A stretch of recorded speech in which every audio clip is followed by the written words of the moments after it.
Group D ও C পরীক্ষার জন্য যে রিজনিং অংশ রয়েছে, সেই রিজনিং অংশতে যে প্রশ্নগুলি হয় তার মধ্যে একটি অংশ রয়েছে ক্লাসিফিকেশন বা শ্রেণীবিন্যাস।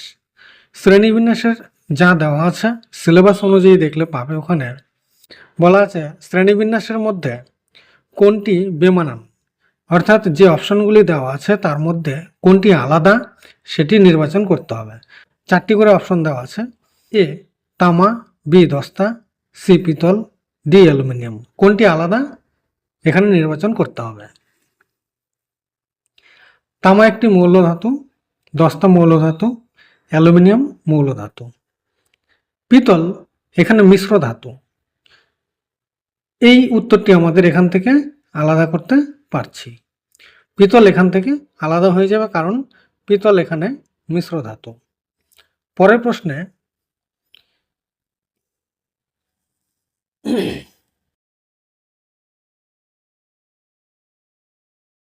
এ জানুয়ারি, বি মে, সি জুলাই, নভেম্বর।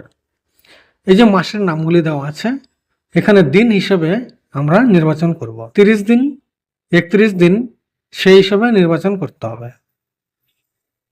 31 জানুয়ারি হয়, মে 31 তারিখ, জুলাই 31 তারিখ, নভেম্বর 30 তারিখ পর্যন্ত শেষ।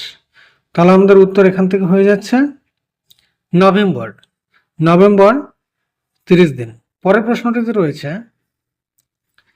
আদা, পেঁয়াজ, বাদাম, আলু। আদা, পেঁয়াজ, বাদাম, আলু এই 4টির মধ্যে আদা, পেঁয়াজ, আলু এই 3টি কন্দমূল বলা হয়। এই 3টিকে বলা হয় কন্দমূল। বাদাম এখান থেকে আলাদা হয়ে যাবে।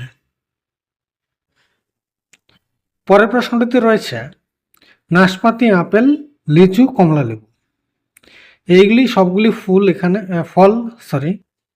কমলা লেবু সাইট্রাস ফল হবে। সাইট্রাস জাতীয় বা লেবু জাতীয় ফল হওয়ার জন্য কমলা লেবু বাকি ফলগুলি থেকে এখানে আলাদা হয়ে যাবে।